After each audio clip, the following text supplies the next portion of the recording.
അൽഹംദുലില്ലാഹ് നഹ്മദുഹു വനസ്തഈനുഹു വനുഅ്മിനു ബിഹി വനതവക്കലു അലൈഹി വനഊദു ബില്ലാഹി മിൻ ശുറൂരി അൻഫുസിനാ വമിൻ സയ്യിആതി അഅ്മാലിനാ മൻ യഹ്ദിഹില്ലാഹു ഫലാ മുളില്ല ലഹു വമൻ യുദ്ലിൽഹു ഫലാ ഹാദിയ ലഹു വഅശ്ഹദു അൻ ലാ ഇലാഹ ഇല്ലല്ലാഹു വഹ്ദഹു ലാ ശരീക ലഹു وأشهد أن محمدًا عبده ورسوله أرسله بالهدى ودين الحق ليظهره على الدين كله ولو كره المشركون اللهم صل على محمد وعلى آل محمد كما صليت على إبراهيم وعلى آل إبراهيم إنك حميد مجيد اللهم بارك على محمد وعلى آل محمد كما باركت على إبراهيم وعلى آل إبراهيم إنك حميد مجيد أما بعد فإن أصدق الكتاب كتاب الله وخير السنن سنن محمد صلى الله عليه وسلم وشر الأمور محدثاتها وكل محدثة بدعة وكل بدعة ضلالة يا أيها الذين آمنوا أوصيكم أولا بتقوى الله أعوذ بالله من الشيطان الرجيم بسم الله الرحمن الرحيم ينبأ الإنسان يومئذ بما قدم وأخر بل الإنسان على نفسه بصيرا വലൗ അൽഖാ മആദീറ. അള്ളാഹുവിൻ്റെ അടിമകളായ സഹോദരങ്ങൾ, അള്ളാഹുവിൻ്റെ വിധിവിലക്കുകൾ അനുസരിച്ച് ജീവിക്കാൻ എന്നെയും നിങ്ങളെയും ആദ്യമേ ഉണർത്തുകയാണ്, ഉപദേശിക്കുകയാണ്. അപ്രകാരം ജീവിച്ചു മരിക്കാൻ അള്ളാഹു നമ്മെ അനുഗ്രഹിക്കുമാറാകട്ടെ. ഒരു മാസക്കാലഘട്ടത്തിലെ വ്രതാനുഷ്ഠാന ശേഷം നാം സാധാരണ ജീവിതത്തിലേക്ക് മടങ്ങിയിരിക്കുകയാണ്. ഏതൊരു ശ്രമകരമായ പ്രവർത്തനത്തിൻ്റെയും ഒടുവിൽ ഒരു അവലോകനം അനിവാര്യമാണ്. നമ്മുടെ കുറവുകൾ നമുക്ക് ബോധ്യം വരാനും മികവുകളെ കൂടുതൽ മെച്ചപ്പെടുത്താനും അത്തരം അവലോകനം ഉപകരിക്കുന്നതാണ്. ഹസനുൽ ബസ്രി എന്ന് പറയുന്ന താബിഈകളിൽ പ്രശസ്തനായ പണ്ഡിതൻ ഒരിക്കൽ പറയുണ്ടായി, അൽ മുഅ്മിനു ഖവ്വാമുൻ അലാ നഫ്സിഹി. വിശ്വാസി സ്വന്തം കാര്യത്തിൽ വളരെ ഉത്തരവാദിത്തമുള്ളവനാണ്. യുഹാസബു നഫ്സഹു ലില്ലാഹി അസ്സ വജല്ല.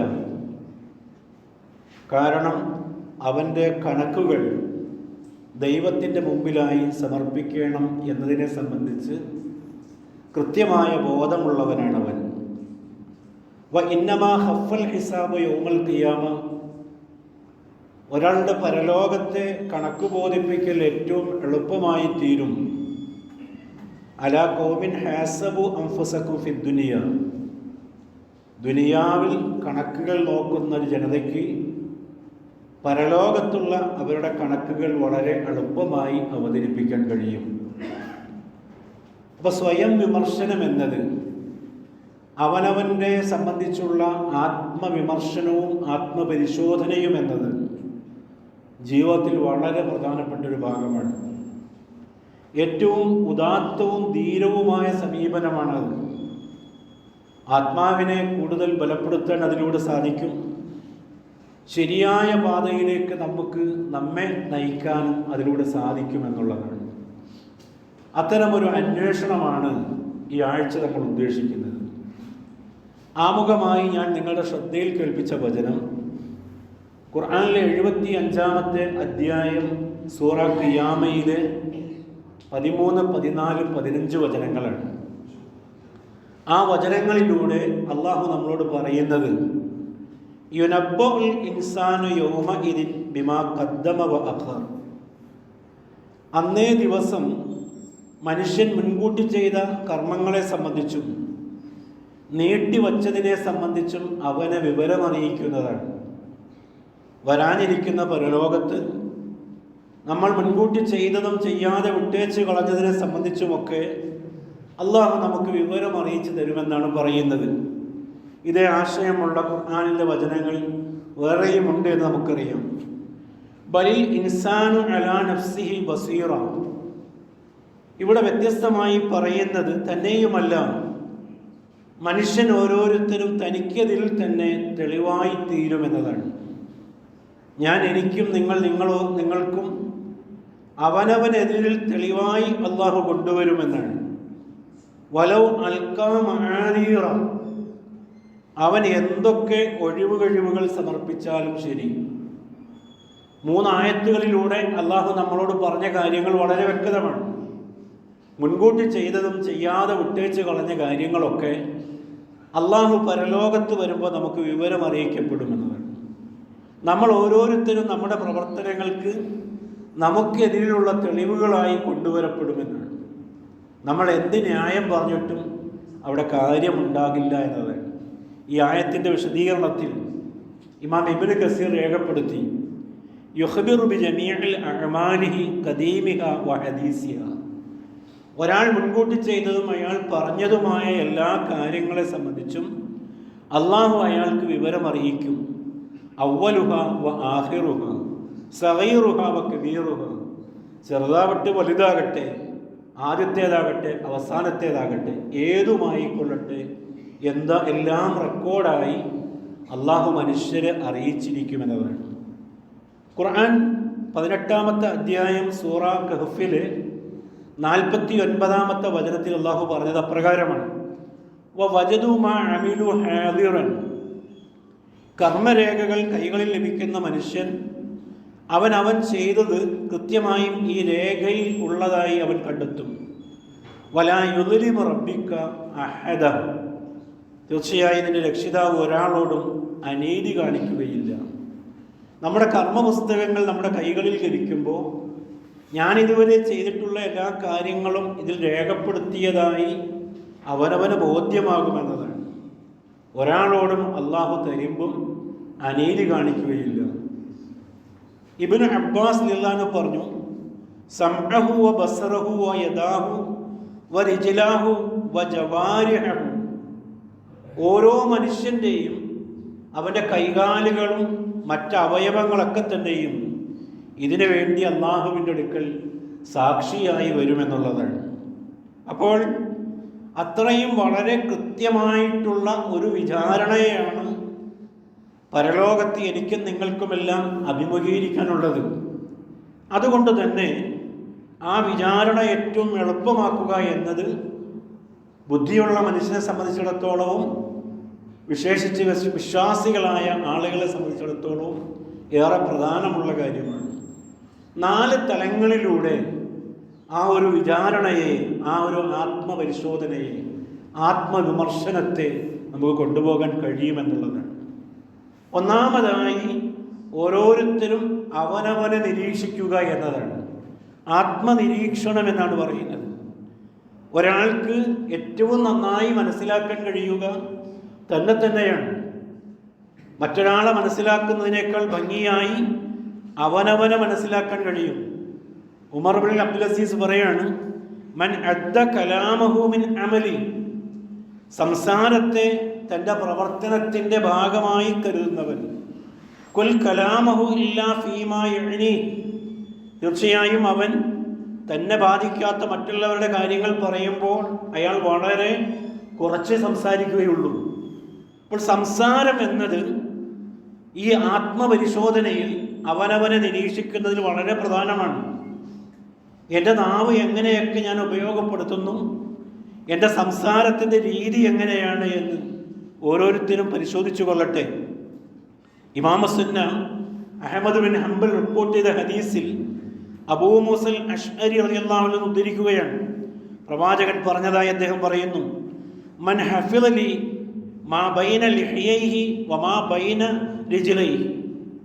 ആരാണോ താടിയെല്ലുകൾക്കിടയിലുള്ള അവയവത്തെയും തൻ്റെ 2 കാലുകൾക്കിടയിലുള്ള അവയവത്തെയും സൂക്ഷിക്കുന്നത്, അളുമന ലഹുൽ ജന്ന, അവന് സ്വർഗം ലഭിക്കുമെന്ന് ഞാൻ ഉറപ്പ് നൽകാം. അപ്പോൾ വളരെ പ്രധാനപ്പെട്ട നിർണായകമായിട്ടുള്ള ഒരുവനെ നരകത്തിലേക്ക് കൊണ്ടുപോകുന്ന ആത്യന്തികമായിട്ടുള്ള ഒരവയവമാണ് നാവ് എന്ന് പറയുന്നത്. ആ നാവിനെ സംബന്ധിച്ചുള്ള കൃത്യമായൊരു ബോധം അവനവന് നിരീക്ഷിക്കുക. എൻ്റെ നാവ് ഞാൻ എന്തിനൊക്കെ ഉപയോഗിക്കുന്നു എന്നുള്ളത്.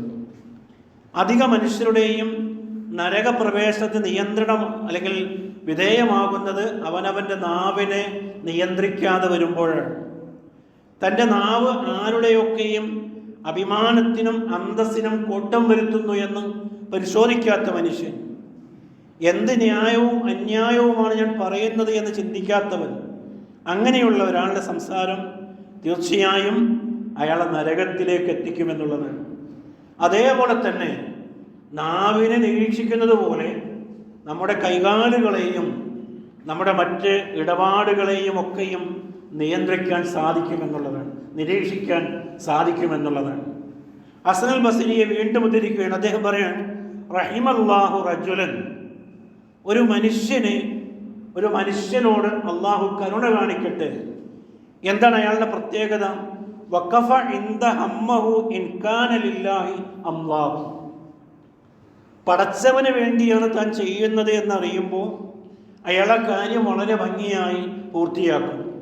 ഞാൻ ഈ കാര്യം ചെയ്യുന്നത് എൻ്റെ രക്ഷിതാവിൽ നിന്നുള്ള പ്രതിഫലത്തിന് വേണ്ടിയാണ് എന്ന ബോധത്താൽ പ്രവർത്തനം വളരെ ഭംഗിയായി നിർവഹിക്കുന്ന മനുഷ്യൻ, ആ മനുഷ്യനോട് അല്ലാഹു കരുണ കാണിക്കട്ടെ. വഇൻ കാന ലിഗൈരില്ലാഹി റദ്ദഹു. എൻ്റെ ഉദ്ദേശം മറ്റു പലതുമാണ് എന്ന് വിചാരിക്കുമ്പോൾ ആ പ്രവർത്തനം ഞാൻ അവിടെ വച്ച് നിർത്തിക്കളയുന്നു. എൻ്റെ വ്യക്തിപരമായ താല്പര്യം, സാമൂഹ്യപരമായ എൻ്റെ ഉന്നതി, അല്ലെങ്കിൽ എൻ്റെ അധികാരം, അല്ലെങ്കിൽ സാമ്പത്തികമായ മറ്റേതെങ്കിലും താല്പര്യങ്ങൾ, ഇതൊക്കെയാണ് ഒരു പ്രവർത്തനത്തിന് പ്രചോദിപ്പിക്കുന്നതെന്നറിയുമ്പോൾ ഞാൻ അവിടെ വച്ച് നിർത്തിക്കളയുന്നു എന്നുള്ളതാണ്. അങ്ങനെയുള്ള മനുഷ്യനോട് അള്ളാഹു കരുണ കാണിക്കട്ടെ എന്ന് പറയും. സ്വന്തത്തോട് സംസാരിക്കാൻ നമുക്ക് സാധിക്കണം. മറ്റുള്ളവരുടെ പ്രശംസയിൽ വഞ്ചിതരാകുന്നവരാണ് മനുഷ്യരിൽ അധിക ആളുകളും. നീ വളരെ നന്നായിട്ടുണ്ട്, അങ്ങനെ തന്നെയാണ് ചെയ്യേണ്ടത്, ഇന്നയാളെപ്പോലെ ആകണം എന്നൊക്കെ പറയുമ്പോൾ അത് കേട്ട് നമ്മളിങ്ങനെ ഉൾപുളകിതരാകാറുണ്ട്. എന്നാൽ അതല്ല ശരി. നമുക്ക് നമ്മുടെ കൽബിനോട് സംസാരിക്കാൻ കഴിയണം, ഞാൻ ഈ ചെയ്യുന്നത് ശരിയാണോ തെറ്റാണോ എന്നത്. അങ്ങനെ അവിടെ വെച്ചുകൊണ്ട് അവനവൻ്റെ തെറ്റിനെ മനസ്സിലാക്കാൻ സാധിക്കുക എന്നതാണ് ഒരുവൻ അവനെ നിരീക്ഷിക്കുക എന്നതിൽ വളരെ പ്രധാനപൂർവമായിട്ടുള്ള സംഗതി. നോക്കൂ നിങ്ങൾ, ഇമാം ബൈഹഖി ഉദ്ധരിക്കുകയാണ്, തൂബാ ലിമൻ ശഅലഹു ഗൈബഹു മിൻ ഉയൂബിൻ നാസ്. ഒരു മനുഷ്യന് അല്ലാഹു മംഗളം നൽകട്ടെ. പരലോകത്ത് വരുമ്പോൾ ഒരാൾക്ക് മംഗളം. എന്താണ് അയാളുടെ പ്രത്യേകത? അയാളുടെ തെറ്റുകളെ സംബന്ധിച്ചുള്ള അന്വേഷണത്തിൽ ലോകത്തുള്ള മറ്റു മനുഷ്യരുടെ തെറ്റുകൾ അയാളെ കാണാതെ പോയി എന്നുള്ളതാണ്. ഞാൻ എൻ്റെ കുറവുകൾ അന്വേഷിക്കുന്നതിൽ വ്യാപൃതനായിരുന്നത് കൊണ്ട് മറ്റൊരാളുടെയും കുറവുകൾ എനിക്ക് കാണാൻ പറ്റിയില്ല എന്നതാണ്. അങ്ങനെ ആരെങ്കിലും ദുനിയാവിലുണ്ട് എങ്കിൽ അവർക്ക് സർവമംഗളങ്ങളും അള്ളാഹുവിൻ്റെ റസൂല് ആശംസിക്കുകയാണ്. അതുകൊണ്ട് ആത്മവിമർശനത്തിൽ ഓരോരുത്തരും അവനവനെ പറ്റിയുള്ള ഒരു നിരീക്ഷണം, ഞാൻ എന്നെ നോക്കുക, നിങ്ങൾ നിങ്ങളെ നോക്കുക എന്നതാണ്. രണ്ടാമത്തെ ഭാഗം എന്ന് പറയുന്നത് അക്കൗണ്ടിങ് ആണ്. നമ്മളെല്ലാവരും കണക്കെഴുതുന്നവരാണ്. ആ കണക്ക് ജീവിതത്തിൽ കൃത്യമായി എഴുതാൻ നമ്മൾ ശീലിക്കേണ്ടതുണ്ട്. അവിടെ 2 കോളങ്ങളുണ്ട് കണക്കിൻ്റെ പുസ്തകത്തിൽ. ഒന്ന് ക്രെഡിറ്റാണ്, ഒന്ന് ഡെബിറ്റാണ്. നമുക്കറിയാം, ക്രെഡിറ്റ് എന്ന് പറയുന്നത് നന്മകളുടെ കോളങ്ങളാണ്. ജീവിതത്തിൽ നമ്മൾ നന്മകളായി പരലോകത്തേക്ക് ശേഖരിച്ചു വയ്ക്കുന്ന നന്മകളാണ് ആ കോളത്തിൽ നമ്മൾ രേഖപ്പെടുത്തുന്നത്. രണ്ടാമത്തെ ഡെബിറ്റ് എന്ന് പറയുന്നത് തിന്മകളാണ്. നമ്മുടെ പ്രതിഫലങ്ങളെ, നമ്മൾ ചെയ്തു കൂട്ടിയ അമലുസ്വാലിഹാത്തുകൾ വഴിയായി പരലോകത്ത് ലഭിക്കേണ്ട നന്മകളെ, നന്മയുടെ പ്രതിഫലങ്ങളെ നശിപ്പിച്ച് കളയാൻ നിമിത്തമാകുന്ന കാര്യങ്ങൾ. അങ്ങനെ ഒരു അക്കൗണ്ടബിലിറ്റി അല്ലെങ്കിൽ അങ്ങനെ അക്കൗണ്ടിങ് സിസ്റ്റം ജീവിതത്തിൽ നമ്മൾ കൊണ്ടുവരണമെന്നാണ് പറയുന്നത്. ഉമർ ഇബ്നുൽ ഖത്താബ് എന്ന് പറയാണ്, ഹാസിബു അൻഫുസക്കും ഖബ്ല അൻ തുഹാസിബു. പരലോകത്ത് അല്ലാഹു നിങ്ങളെ വിചാരണയ്ക്ക് വിധേയമാക്കുന്നതിന് മുമ്പായി നിങ്ങൾ നിങ്ങളെയൊന്ന് വിചാരണ ചെയ്യുക, നിങ്ങൾ നിങ്ങളെയൊന്ന് കണക്ക് നോക്കുക. ഹാസിബ് എന്ന് പറഞ്ഞാൽ അങ്ങനെയാണ്. വസിനു, നിങ്ങൾ തൂക്കി നോക്കുക. കബുലാൻ തൂസിനു, നിങ്ങളുടെ അമലുകൾ, നിങ്ങളുടെ നമസ്കാരം, നിങ്ങളുടെ ജക്കാത്ത്, നിങ്ങളുടെ നോമ്പ്, ഹജ്ജ്, ഉംറ പോലെയുള്ള എല്ലാ സൽക്കർമ്മങ്ങളെയും അള്ളാഹു തൂക്കാനായിരിക്കുകയാണ്. ആ തൂക്കുന്നതിന് മുമ്പ് അവനവൻ തന്നെ ഒന്ന് തൂക്കി നോക്കണം. അതാണ് ഈ അക്കൗണ്ടിങ് എന്ന് പറയുന്നത്. ആ രീതിയിൽ അവനവനെ സംബന്ധിച്ചുള്ളൊരു കൃത്യമായൊരു കണക്കെടുപ്പ് നടത്തണം. ആത്മവിമർശനത്തിലെ ഏറ്റവും പ്രധാനപ്പെട്ടൊരു മേഖലയാണ് പറയുന്നത്. സാധാരണഗതിയിൽ നമ്മൾ പറയാറുണ്ട്, നമ്മൾ ധാരാളമായി പ്രവർത്തിച്ചിരിക്കുന്നു, കുറേ നമ്മുടെ ഈ തവണത്തെ ദാനം കുറേ കൂടുതലായി ഞാൻ കൊടുത്തിരിക്കുന്നു, അത്രയൊന്നും കൊടുക്കേണ്ട കാര്യമില്ല, പക്ഷേ വന്ന് ചോദിച്ചപ്പോൾ ഞാൻ ഇങ്ങനെ കൊടുത്തു. അമലുകൾ ഞാൻ നന്നായി ചെയ്തു, അനുഷ്ഠാനങ്ങളൊക്കെയും അതിലൊക്കെ ഞാൻ വളരെ വ്യാപൃതനായിരുന്നു. അതേപോലെ തന്നെ ഖുർആൻ പഠനം, മറ്റു കാര്യങ്ങളിലൊക്കെ ഞാൻ സജീവമായി, ഞാൻ കുറേ കൂടുതലായിരിക്കുന്നു, ഇനി എനിക്കൊന്ന് കുറക്കണമെന്ന് തോന്നുകയാണ്. അത് അയാളുടെ നാശത്തിൻ്റെ തുടക്കമാണെന്നാണ് പറയുന്നത്. ഒരാളുടെ നാശം തുടങ്ങുന്നത് അങ്ങനെയാണ്. ഞാൻ എനിക്ക് വേണ്ടി പരലോകത്തേക്ക് ചെയ്തത് കൂടുതലായി പോയിരിക്കുന്നു എന്ന ചിന്ത ആരിൽ എപ്പോൾ പൊട്ടിമുളക്കുന്നുവോ അവൻ ഉറപ്പിച്ചു കൊള്ളുക, അവൻ നാശത്തിൻ്റെ ആദ്യ പടി ചവിട്ടിയിരിക്കുന്നു.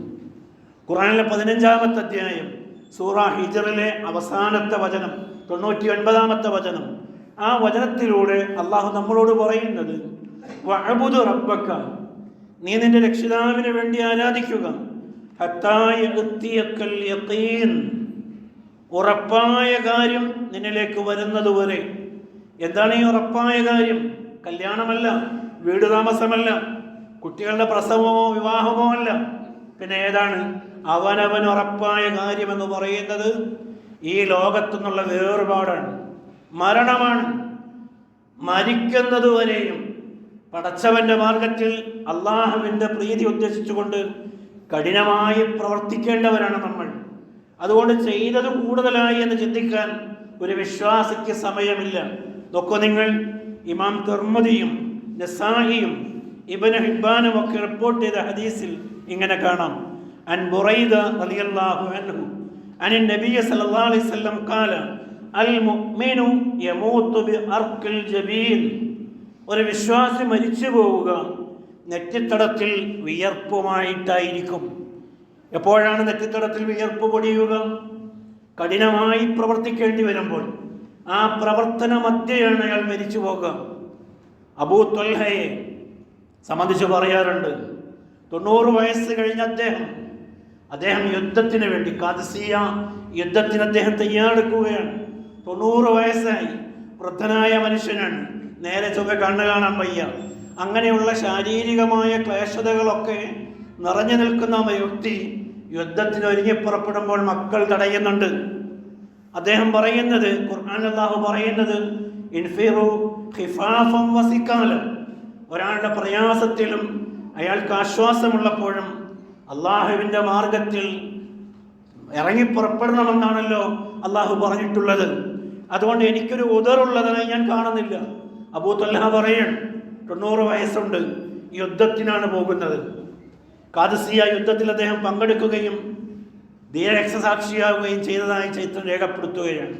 അതാണ് ഈ പറഞ്ഞത്, ഒരു വിശ്വാസി മരിച്ചു പോവുക അവൻ്റെ നെറ്റിത്തടത്തിൽ വിയർപ്പ് കണികളുമായിട്ടായിരിക്കും. അപ്പോൾ നമ്മൾ പറഞ്ഞു, ആദ്യം അവനവനെ നിരീക്ഷിക്കുക എന്നതും, രണ്ടാമത് അവനവനെ സംബന്ധിച്ചുള്ള കൃത്യമായ കണക്കെടുപ്പ് നടത്തുക എന്നതും, മൂന്നാമത് അവനവനോട് നീതി പുലർത്തുക എന്നതുമാണ്. ആത്മനീതി എന്നാണ് പറയുക. ഇൻസാഫിൻ മിനൻ നഫ്സ്, അവനോട് തന്നെയും നീതി പുലർത്താൻ സാധിക്കുക, എല്ലാ രംഗത്തും നീതിയുള്ളവനായിരിക്കുക എന്നത് വിശ്വാസികൾ ആഗ്രഹിക്കേണ്ട കാര്യമാണ്. ഖുർആനും സുന്നത്തുമൊക്കെ അങ്ങനെയാണ് പഠിപ്പിക്കുന്നത്. ഇമാം ബുഖാരി ഉദ്ധരിക്കുന്ന ഹദീസിൽ അമ്മാർ ഇബ്നു യാസിർ റളിയല്ലാഹു അൻഹു ഉദ്ധരിക്കുകയാണ്, സലാസത്തുൻ മൻ ജമഅഹുന്ന ഫഖദ ജമഅൽ ഈമാൻ, ആരിലാണോ 3 കാര്യങ്ങൾ സമ്മേളിച്ചിട്ടുള്ളത് അവനിൽ ഈമാനുണ്ട്, അല്ലെങ്കിൽ ഈമാൻ സമ്മേളിച്ചിരിക്കുന്നു എന്നാണ് പറയുന്നത്. 3 കാര്യങ്ങൾ ആരിലുണ്ടോ അവന് ഈമാനുണ്ട് എന്നാണ് പറയുന്നത്. എന്തൊക്കെയാണ് കാര്യങ്ങൾ? അൽ ഇൻഫാഖു മിൻ ഇഖ്താർ, ക്ഷാമകാലത്തും ചെലവ് ചെയ്യാനുള്ള മാനസികാവസ്ഥ. പ്രയാസങ്ങളുണ്ട്, ദുരിതങ്ങളുണ്ട്. മുമ്പത്തെ പോലെയുള്ള വരവില്ല, വരവ് കുറഞ്ഞിട്ടുണ്ട്. അത്രയും പ്രയാസങ്ങളിലൂടെ കടന്നു പോകുമ്പോഴും നല്ല വഴിയിൽ ചെലവഴിക്കാനുള്ള ആ ഒരു ടെൻഡൻസിയാണ് പറയുന്നത്. അങ്ങനെയുള്ള ഒരുവൻ വ ഇൻസാഫും മിനൻ നഫ്സ്, സ്വന്തത്തോട് നീതി പുലർത്തുന്ന മനുഷ്യൻ, വ ബദലുസ്സലാമിൽ ആലം, മാലോകർക്കൊക്കെയും സമാധാനമുണ്ടാകട്ടെ, ശാന്തി ഉണ്ടാകട്ടെ എന്ന് ആഗ്രഹിക്കുന്ന മനുഷ്യൻ. ഈ 3 കാര്യങ്ങൾ ആരിലുണ്ടോ അവനിൽ ഈമാനുണ്ട് എന്നാണ് പ്രവാചകൻ പറഞ്ഞതായി ബുഖാരി ഉദ്ധരിക്കുന്ന ഹദീസിലൂടെ പറയുന്നത്. തന്നിൽ നിന്ന് മറ്റുള്ളവർക്ക് അവകാശപ്പെടുന്ന കാര്യങ്ങൾ തടയാതിരിക്കുക എന്നതാണ് ഒരു മനുഷ്യൻ അവനവനോട് നീതി പുലർത്തുന്നതിൻ്റെ ഒരു ഭാഗം. കച്ചവടക്കാരായ ആളുകളുണ്ട്. ഖുർആനിൽ 83-ാമത്തെ അധ്യായത്തിൻ്റെ പേര് മുത്തഫിഫീൻ എന്നാണ്. വൈലുൽ മുത്തഫിഫീൻ, അളവിലും തൂക്കത്തിലും കൃത്രിമം കാണിക്കുന്ന, കുറവ് കാണിക്കുന്ന കച്ചവടക്കാർക്ക് വമ്പിച്ച നാശം. അല്ലദീന ഇദക്താലു അലന്നാസി യസ്തൗഫൂൻ, ജനങ്ങളോട് അളന്നു വാങ്ങുമ്പോൾ അല്ലെങ്കിൽ തൂക്കി വാങ്ങുമ്പോൾ അതെല്ലാം അവർ വളരെ കൃത്യമായി പൂർത്തിയാക്കി തൂക്കി വാങ്ങും. ഇദാ കാലൂഹും അവ്വസനൂഹും, എന്നാൽ അവർക്ക് അളന്നു കൊടുക്കുകയോ തൂക്കിക്കൊടുക്കുകയോ ചെയ്യുമ്പോൾ യുഹ്സിറൂൻ, അതിലവർ കുറവ് വരുത്തുകയും ചെയ്യും. ഒരളത്ത തൂക്കത്തിൽ എത്രയാണ് കുറവ് വരുത്തുക? 10-15 ഗ്രാമാണ് ഈ കുറവ് വരുത്തുക. പക്ഷെ അത്രയും ചെറിയൊരു പാചകത്തിന് കൊടുക്കുന്ന ശിക്ഷ എന്ന് പറയുന്നത് വയലുൻ എന്നാണ്. നരകക്കാരുടെ ചെലവും രക്തവും മാലിന്യങ്ങളും ഒഴുകി എത്തുന്ന നരകത്തിൻ്റെ താഴ്വരയ്ക്ക് പറയുന്ന പേരാണ് വയലുൻ എന്ന്. ആ വയലിൻ്റെ അവകാശികളാണ് അവരെന്ന് പറയുമ്പോൾ മറ്റുള്ളവർക്ക് ലഭിക്കേണ്ട അവകാശങ്ങൾ ഇയാൾ തടയുന്നു എന്നതാണ്. ഇത് കച്ചവടക്കാർക്ക് മാത്രമാണോ? ഒരു ഗവൺമെൻറ് ഉദ്യോഗസ്ഥനാകുമ്പോൾ സാധാരണ ജനങ്ങൾക്ക് സേവനം ചെയ്യുക എന്നതിനാണ് സർക്കാർ അയാൾക്ക് പണം നൽകുന്നത്. എന്നാൽ തൻ്റെ മുമ്പിൽ വന്നു നിൽക്കുന്ന ഗുണഭോക്താവിനെ അയാൾ കാണുന്നത് ഒരടിമ പോലെയോ അല്ലെങ്കിൽ വളരെ ഒരു വേലക്കാരനെ പോലെയോ ഒക്കെ കാണുകയാണ് എങ്കിൽ അവൻ തൻ്റെ യജമാനനാണെന്ന് തോന്നാത്ത രീതിയിൽ അവന് ലഭിക്കേണ്ട സേവനങ്ങളിൽ കുറവ് വരുത്തുന്നുണ്ട് എങ്കിൽ അവിടെയും വിധി ഇത് തന്നെയാണ്. അതേപോലെ ഭാരവാഹിത്വം ഏറ്റെടുത്ത ആളുകളാണ് നമ്മൾ.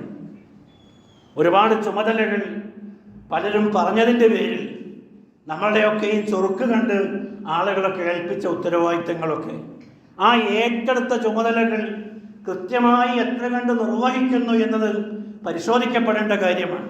ഇതൊക്കെയും മറ്റുള്ളവർക്ക് ലഭിക്കേണ്ട തന്നിൽ നിന്ന് കിട്ടേണ്ട അവകാശങ്ങളും മറ്റുള്ളവരോടുള്ള നമ്മുടെ കടമകളുമാണ്.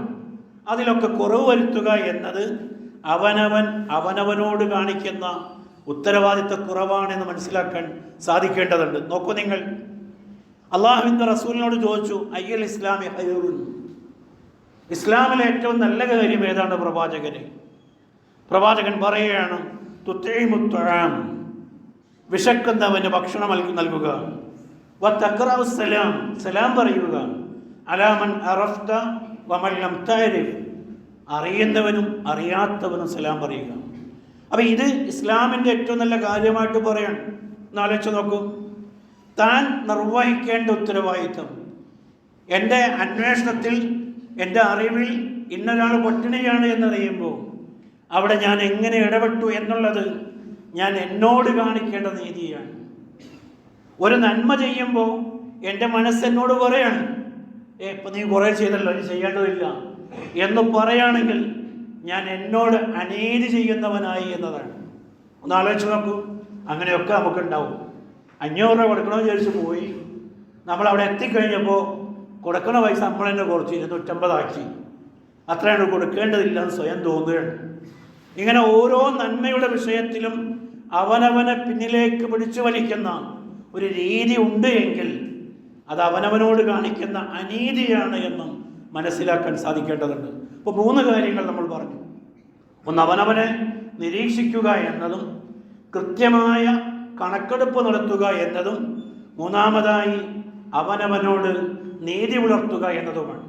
ഈ പ്രക്രിയയുടെ അവസാനമായി പറയുന്നത് സ്വന്തത്തെ കുറ്റപ്പെടുത്താൻ സാധിക്കുക എന്നതാണ്. അവനവനെ കുറ്റപ്പെടുത്തുക, നമ്മളെല്ലാവരും അവനവനെ പറ്റി വളരെ നന്നായിട്ട് പറയാം. ഞാൻ വളരെ ഭംഗിയാണ്, വളരെ പെർഫെക്റ്റാണ് എന്നാണ് എല്ലാവരും പറയാൻ ആഗ്രഹിക്കുക. നോക്കൂ നിങ്ങൾ, 12-ാമത്തെ അധ്യായം സൂറ യൂസഫിലെ 53-ാമത്തെ വചനം. ചരിത്രം നമുക്കറിയാം. യൂസഫ് നബിയെ അദ്ദേഹത്തിൻ്റെ പ്രഭുവിൻ്റെ അല്ലെങ്കിൽ രാജാവിൻ്റെ ഭാര്യ തെറ്റായ കാര്യത്തിന് വേണ്ടി ക്ഷണിക്കുന്നു. അതിൽ അദ്ദേഹം വശംവദനാകാതെ അതിൽ നിന്ന് അതിജയിക്കുന്നു. പക്ഷെ ആ ആർഗ്യുമെൻറ്റിൽ, ആ വിചാരണയിൽ അദ്ദേഹം പറയുന്നൊരു വാക്കുണ്ട്, വമാ ഉബരിഉ നഫ്സി ഇന്ന നഫ്സ ലഅമ്മാറത്തുൻ ബിസ്സൂ ഇല്ലാ മാ റഹിമ റബ്ബി. എൻ്റെ മനസ്സിനെ ഞാൻ കുറ്റത്തിൽ നിന്ന് ഒഴിവാക്കുന്നില്ല. മനസ്സ് ദുഷ്പ്രവൃത്തികൾക്ക് പ്രേരിപ്പിക്കുന്നതാണ്. എൻ്റെ രക്ഷിതാവ് കരുണ ചെയ്തവനൊഴികെ. മനസ്സുകൾ തിന്മയിലേക്ക് ചായ്വുള്ളതായി അല്ലെങ്കിൽ ചായാൻ താല്പര്യമുള്ളതായി അദ്ദേഹം അവിടെ പ്രഖ്യാപിക്കുകയാണ്. പ്രവാചകന്റെ പ്രാർത്ഥന നമുക്കിങ്ങനെ കാണാം, അല്ലാഹുമ്മ അൽഹിംനി റുഷ്ദി. അല്ലാഹുവേ, നന്മകൾ ചെയ്യാൻ, ശരികൾ ചെയ്യാൻ എന്നെ നീ പ്രചോദിപ്പിക്കണമേ. വ അഇദ്നി മിൻ ശർരി നഫ്സി. തെറ്റിൽ നിന്ന് എന്നെ നീ കാത്തുരക്ഷിക്കണമേ. വളരെ ചെറിയ പ്രാർത്ഥനയാണ്. അല്ലാഹുമ്മ അൽഹിംനി റുഷ്ദി വ അഇദ്നി മിൻ ശർരി നഫ്സി. ശരികൾ ചെയ്യാൻ, നന്മകൾ ചെയ്യാൻ, വേണ്ടത് ചെയ്യാൻ എന്നെ പ്രചോദിപ്പിക്കണം. മോശമായ കാര്യങ്ങളിൽ നിന്ന് എന്നെ നീ കാത്തുരക്ഷിക്കുകയും വേണം. ഇബ്നു ഖയ്യിം പറഞ്ഞതായി രേഖപ്പെടുത്തിയത് ഇങ്ങനെയാണ്,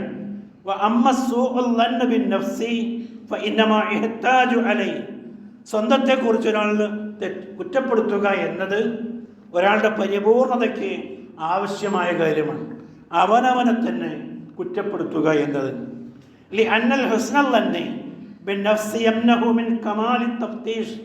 ഒരാൾ സ്വയം അവനവനെ പറ്റി എപ്പോഴും ഞാൻ നല്ലതാണ് എന്ന് വിചാരിച്ചാൽ അവനെ അസസ് ചെയ്യാൻ കഴിയില്ല. അവൻ്റെ കുറവുകൾ ഒരു പരിശോധനയ്ക്ക് തടസ്സമായത് വരും. വളരെ വ്യക്തമാണ് പറയുന്നത്. ഞാൻ എല്ലാ കാര്യത്തിനും വളരെ നല്ലവനാണ്, പെർഫെക്റ്റാണ് എന്നൊരാളങ്ങനെ വിചാരിച്ചു കഴിഞ്ഞാൽ അവൻ്റെ കുറവുകൾ അവന് കാണാൻ പറ്റാതെയാകും. ഫയറൽ മുസാവി അൽ മഹാസിൻ. ദോഷങ്ങളെ അയാൾ എന്ത് ചെയ്യും? നന്മകളായി അയാൾ കാണും. വൽ അയ്യൂബ കമാലൻ. പോരായ്മകളെ ആ മനുഷ്യൻ പൂർണ്ണതയായും കാണും. കമിതാക്കളെ പറ്റി പറയാറുണ്ട്, കാമുകന്മാർ. കാമുകൻ്റെ എന്തു കൊള്ളരുതായ്മയും കാമുകിയെ സംബന്ധിച്ചിടത്തോളം വളരെ നല്ലതായിരിക്കുമെന്നുള്ളതാണ്. മോശമായി കരുതില്ല. ഞാൻ സ്നേഹിക്കുന്ന ആളെ ഏറ്റവും നല്ലതാണ് എന്ന അർത്ഥത്തിൽ അവൾ അയാളെ സംബന്ധിച്ചപ്പോഴും നല്ലതേ പറയാം. അയാൾ ഈ പെണ്ണിനെ പറ്റിയും അങ്ങനെ പറയാം. കാരണം അതിൻ്റെ കണ്ണുകൾക്ക് അന്ധത ബാധിച്ചിരിക്കുന്നു, ചെവികൾക്ക് ബധിരത ബാധിച്ചിരിക്കുന്നു, കൽബിന്, മനസ്സിന് മനനം ചെയ്യാനുള്ള ശക്തികൾ നഷ്ടപ്പെട്ടു പോയിരിക്കുന്നു. ആ ഒരു അവസ്ഥയിലേക്കാണ് കമിതാക്കൾ എത്തുക. അങ്ങനെ നിങ്ങളെ സംബന്ധിച്ചാകരുത് എന്നാണ് പറയുന്നത്. സ്വതത്തെ പറ്റി നന്നായിട്ട് അറിയാവുന്നവർക്കാണ് അവനവനെ കുറ്റപ്പെടുത്താൻ കഴിയുക. എന്നെപ്പറ്റി എനിക്ക് നന്നായിട്ട് അറിയുമ്പോഴാണ് ഞാൻ എന്നെപ്പറ്റി കുറ്റപ്പെടുത്തി സംസാരിക്കുക. നോക്കൂ നിങ്ങൾ, വമൻ അഹ്സനു ളന്നഹു ബിനഫ്സിഹി വഹുവ മൻ അജ്ഹല അന്നാസ് ബിനഫ്സിഹി. മനുഷ്യരിലെ ഏറ്റവും വിഡ്ഢിയായ മനുഷ്യൻ സ്വന്തത്തെ സംബന്ധിച്ച് ഏറ്റവും നല്ലത് വിചാരിക്കുന്നവൻ, അല്ലെങ്കിൽ ഞാനാണ് ഏറ്റവും നല്ലവൻ എന്ന് കരുതുന്നവനാണ്. മനുഷ്യരുടെ കൂട്ടത്തിൽ ഏറ്റവും നല്ല ആള് ഞാനാണ് എന്ന് വിചാരിക്കുന്നവൻ മനുഷ്യരിലെ ഏറ്റവും വിഡ്ഢിയാണ് എന്ന് ഇബ്നു ഖയ്യിം പറയുകയാണ്. ഈ ഖുർആനിലേക്ക് നോക്കൂ നിങ്ങൾ. ഖുർആനിലെ 75-ാമത്തെ അധ്യായം അതിലെ 2-ാമത്തെ വചനം, വലാ ഉഖ്സിമു ബിന്നഫ്സിൽ ലവ്വാമ. കുറ്റപ്പെടുത്തുന്ന മനസ്സിനെ കൊണ്ട് ഞാനിതാ സത്യം ചെയ്തു പറയുന്നു. ഏതാണ് ഈ കുറ്റപ്പെടുത്തുന്ന മനസ്സ് എന്ന് പറയുന്നത്? ഇമാം ഖുർത്തുബി പറയാൻ, ബിനഫ്സിൽ മുഅ്മിൻ അല്ലദീ ലാ തറാഹു ഇല്ലാ യലൂമു നഫ്സുഹു. മുഅ്മിനിന്റെ മനസ്സാണ് പറഞ്ഞത്. അത് അതിനെ തന്നെയും കുറ്റപ്പെടുത്തിക്കൊണ്ടിരിക്കും, ആക്ഷേപിച്ചുകൊണ്ടിരിക്കും, ചെയ്യാതെ പോയതിനെ സംബന്ധിച്ച്, ചെയ്തതിലുള്ള വീഴ്ചകളെ സംബന്ധിച്ച്. എന്നാൽ ഒരു തോന്നിയവാസി എങ്ങനെയായിരിക്കും? അയാൾ വിചാരണക്കും കുറ്റപ്പെടുത്തലിനും സ്വന്തത്തെ വിധേയമാക്കുകയില്ല. അവനവനെ സംബന്ധിച്ചുള്ള ഏറ്റവും നല്ല വിചാരവുമായിട്ടായിരിക്കും തോന്നിയവാസിയായ ഒരു മനുഷ്യൻ കഴിഞ്ഞുകൂടുക. ആദ്യ പിതാവായ ആദം നബി അലൈഹിസ്സലാം ഒരു തെറ്റ് ചെയ്തു പോകുമ്പോൾ ആദം നബിയിലൂടെ അള്ളാഹു പഠിപ്പിച്ചു കൊടുത്ത വാക്ക് ഖുർആൻ രേഖപ്പെടുത്തി, റബ്ബന ലലംന അൻഫുസന, ഞങ്ങളുടെ രക്ഷിതാവേ, ഞങ്ങൾ ഞങ്ങളോട് തന്നെയും അക്രമം പ്രവർത്തിച്ചിരിക്കുന്നു എന്നുള്ളതാണ്. അതുകൊണ്ട് ഈ 4 തലങ്ങളിലൂടെ ഇനിയുള്ള ജീവിതത്തെ നമ്മൾക്ക് പരിശോധിക്കാൻ കഴിയേണ്ടതുണ്ട്. അതിലൊന്ന് പറഞ്ഞത് സ്വന്തത്തെ നിരീക്ഷിക്കുക എന്നതാണ്, സ്വന്തത്തിൻ്റെ കണക്കെടുപ്പ് നടത്തുക എന്നതാണ്, നന്മകളുടെയും തിന്മകളുടെയും. അതേപോലെ തന്നെ അവനവനോട് നീതി പുലർത്തുക എന്നതും സ്വന്തത്തെ കുറ്റപ്പെടുത്തുക എന്നതുമാണ്. ഈ 4 തലങ്ങളിലൂടെ നമ്മുടെ പ്രവർത്തനങ്ങളെ കൃത്യമായി പരിശോധിക്കാൻ ഞാനും നിങ്ങളും തയ്യാറാവുക. അള്ളാഹു അതിന് നമ്മെ അനുഗ്രഹിക്കുമാറാകട്ടെ. അസ്തഗ്ഫിറുല്ലാഹ ലീ വലക്കും വലിജമീഅൽ മുസ്ലിമീന അസ്തഗ്ഫിറൂ ഇന്നഹു ഹുവൽ ഗഫൂറുർ റഹീം.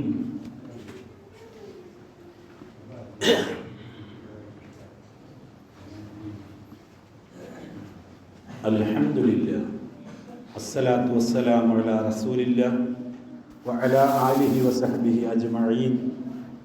യാ അയ്യുഹല്ലദീന ആമനൂ ഉസീക്കും സാനിയൻ ബിത്തഖ്വല്ലാഹ്.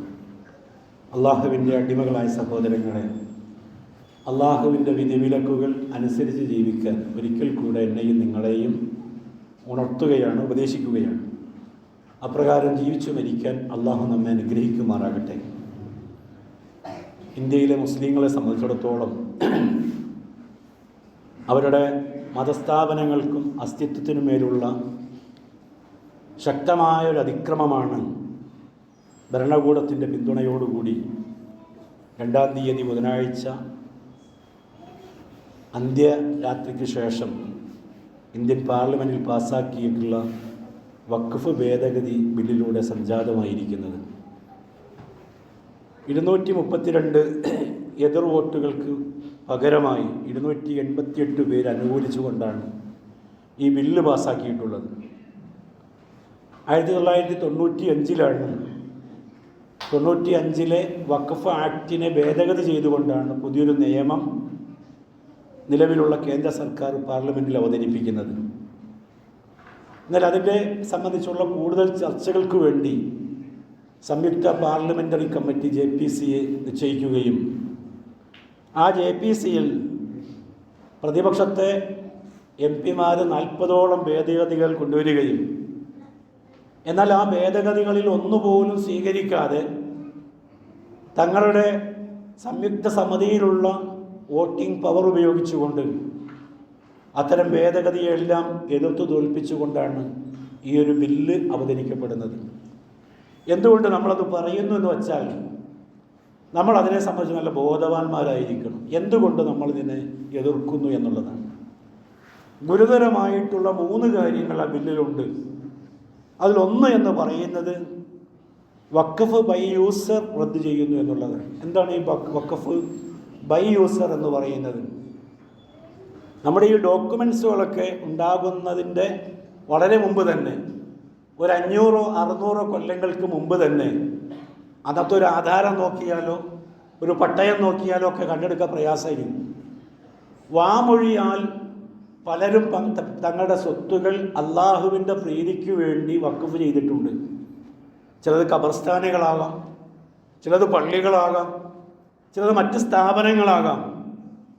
എന്നാൽ അത്തരം ആ ഒരു വാമൊഴിയുടെ അടിസ്ഥാനത്തിൽ നൽകപ്പെട്ടിട്ടുള്ള ഇത്തരം വഖഫ് സ്വത്തുകൾ കൃത്യമായ രേഖയുടെ അഭാവത്തിൽ ഈ ബില്ല് പ്രകാരം ജില്ലാ കളക്ടറുടെ നിർദ്ദേശപ്രകാരം ഗവൺമെൻറ്റിലേക്ക് ചേർക്കപ്പെടുമെന്നുള്ളതാണ്. ഒരുപാട് സ്ഥാപനങ്ങളെ ബാധിക്കാനിരിക്കുന്ന അതിക്രൂരമായിട്ടുള്ള ഒരു നിർദ്ദേശമാണ് പറയുന്നത്. എന്നാൽ ഇതേ നിർദ്ദേശങ്ങൾ മറ്റേ ഹൈന്ദവ സ്വത്തുകളിലില്ല, ക്രൈസ്തവരുടെ സ്വത്തുകളില്ല. ഇവിടെ മുസ്ലിങ്ങളുടെ സ്വത്തിനെ മാത്രം ഉന്നമനം വച്ചുകൊണ്ടുള്ള ഈ വഖഫ് ഭേദഗതി ബില്ലിലെ ഒരു നിർദ്ദേശമാണ് പറയുന്നത്. രണ്ടാമത്തെ കാര്യമെന്ന് പറയുന്നത് വഖഫ് ചെയ്യുന്ന വ്യക്തി 5 കൊല്ലം മുസ്ലിമായിരിക്കണം എന്നതാണ്. ഒരാൾ ഇസ്ലാമിലേക്ക് കടന്നു വന്നിട്ട് അയാൾ എന്തു ചെയ്താലും അയാൾക്ക് ഇസ്ലാമികമായ പരിരക്ഷയും പ്രതിഫലവും ലഭിക്കുന്നു എന്നുള്ളത് നമ്മുടെ വിശ്വാസപരമായി നമ്മൾ മനസ്സിലാക്കുന്ന കാര്യമാണ്. എന്നാൽ ഈ ബില്ലിൽ പറയുന്നത് 5 വർഷമായി ഇസ്ലാമായിരിക്കുന്ന വ്യക്തിയുടെ വഖഫെ സ്വീകരിക്കുകയുള്ളൂ എന്നതാണ്. എന്നാൽ ഇത് മറ്റ് മതക്കാർക്ക് ബാധകമല്ല. ഇന്നൊരാൾ ഹിന്ദുവായ അയാളെ പ്രഖ്യാപിച്ചാൽ അവരുടെ സ്വത്തിനത് ബാധകമല്ല, ക്രിസ്ത്യാനികൾക്കത് ബാധകമല്ല, മറ്റു മതക്കാർക്കത് ബാധകമല്ല. അത് മുസ്ലിങ്ങൾക്ക് മാത്രം ബാധകമാകുന്ന ഒന്നായി മാറ്റപ്പെടുകയാണ്.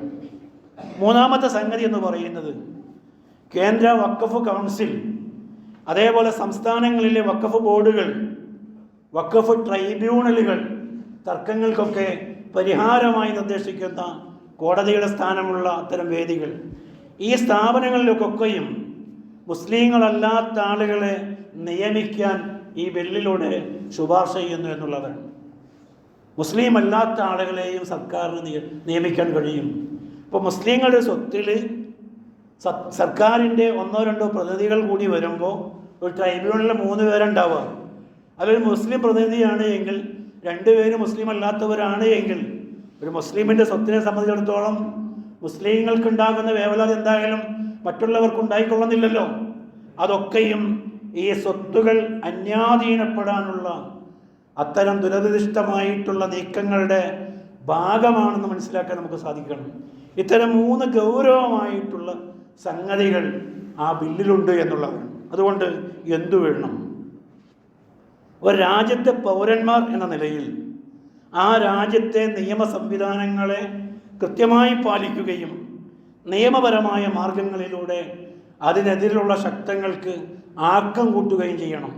ജനാധിപത്യപരമായി പ്രതിരോധിക്കാനും പ്രതിഷേധിക്കാനും ഒക്കെയുള്ള ഏതേത് മേഖലകളാണുള്ളതോ അതൊക്കെയും വിശ്വാസികൾ ഉപയോഗപ്പെടുത്തുക എന്നതാണ് അതിലൊന്നാമത്തെ കാര്യം എന്ന് പറയുന്നത്. രണ്ടാമത്തെ ഭാഗം എന്ന് പറയുന്നത് ഇവിടെ ചില ന്യൂനപക്ഷങ്ങൾ കഥയറിയാതെ ആട്ടം കാണുകയാണ്. മുനമ്പത്തെ സ്വത്തുകളൊക്കെ ഞങ്ങൾക്ക് തന്നെ കിട്ടും ഈ ബില്ല് പാസ്സാകുന്നതിലൂടെ എന്ന് വിചാരിച്ച് രാത്രിക്ക് രാത്രി തന്നെ ലഡു വിതരണം ചെയ്ത ആൾക്കാരുണ്ട്.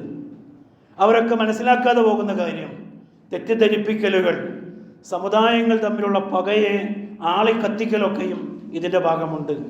ചില മലനേതേശന്മാർ അത്തരം ചില ഹിഡൻ അജണ്ടകളിൽ വീണുപോയിട്ടുണ്ട്. അത് മനസ്സിലാക്കിക്കൊണ്ട് തന്നെ വിശ്വാസ സമൂഹം എന്ന നിലയിൽ എല്ലാവരോടും ഏറ്റവും നല്ല ബന്ധമുള്ളവരായിരിക്കാൻ നമ്മൾ സൗഹാർദ്ദപരമായ സംവാദങ്ങളിലൂടെ കാര്യങ്ങളെ ബോധ്യപ്പെടുത്തി കൊടുക്കാൻ കഴിയണം. ക്രിസ്ത്യാനികൾ നമ്മുടെ ശത്രുക്കളാണ് എന്ന് മനസ്സിലാക്കിക്കൊണ്ട് അവരോട് വളരെ മോശമായൊരു പ്രതികരണം നമ്മുടെ ഭാഗത്തുണ്ടാകാൻ പാടില്ല. അതേപോലെ ഹൈന്ദവരോടും എല്ലാവരോടും ഇത് നമ്മുടെ ന്യായമായ ആവശ്യമാണ് എന്ന രീതിയിൽ, ഒപ്പം തന്നെ മതേതരമായിട്ടുള്ള നമ്മുടെ രാജ്യത്തിൻ്റെ നിലനിൽപ്പിൻ്റെ ഭാവി കൂടിയാണ് എന്ന് ബോധ്യപ്പെടുത്താൻ നമുക്ക് സാധിക്കണം. അതിനുവേണ്ടിയുള്ള സദസ്സുകൾ എമ്പാടുമുണ്ടാകണം, ചർച്ചകൾ ഉണ്ടാകണം. ചായപ്പീടിയ കോലായികളിൽ പോലും ഇത്തരം ചർച്ചകൾക്ക് വലിയ പ്രസക്തിയുണ്ട് നമ്മൾ മനസ്സിലാക്കണം. ഖുർആനിലെ 22-ാമത്തെ അധ്യായം സൂറ ഹജ്ജിലെ 40-ാമത്തെ വചനം ചേർത്ത് പഠിക്കുക. നമ്മൾ അല്ലദീന ഉഖ്രിജൂ മിൻ ദിയാരിഹിം ബിഗൈരി ഹഖ്ഖിൻ ഇല്ലാ യഖൂലു റബ്ബുനല്ലാഹ്, യാതൊരു ന്യായവും കൂടാതെ തങ്ങളുടെ രക്ഷിതാവ് അള്ളാഹുവാണെന്ന് പറഞ്ഞതിൻ്റെ പേരിൽ മാത്രം സ്വഭവനങ്ങളിൽ നിന്നും ആട്ടി ഓടിക്കപ്പെട്ടവരാണ് വിശ്വാസികളായ ആളുകൾ. എന്നിട്ട് അള്ളാഹു പറയുന്നുണ്ട്, വലൗലാ ദഫ്ഉല്ലാഹി നാസ ബഅദഹും ലിബഅദിൻ, പടച്ചവൻ ചിലരെ കൊണ്ട് തടഞ്ഞില്ലായിരുന്നുവെങ്കിൽ ലഹുദ്ദിമത്ത് സവാമിഉൻ, ഒരുപാട് സന്യാസി മഠങ്ങൾ ഇവിടെ തർക്കപ്പെടുമായിരുന്നു.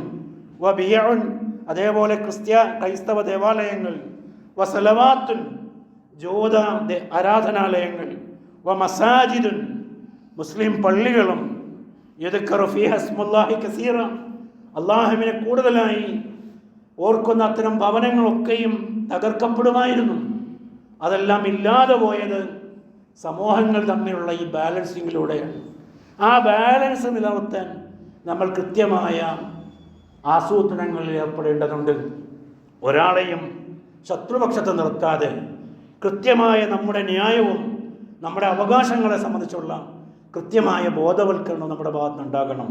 ആ രീതിയിൽ നമ്മളിലേക്ക് വരുന്ന വിമർശനങ്ങളെയും എതിർപ്പുകളെയും ഏറ്റവും ഭംഗിയായി ആരോഗ്യപരമായി ചെറുത്തു തോൽപ്പിക്കാൻ സാധിക്കേണ്ടതുണ്ട്.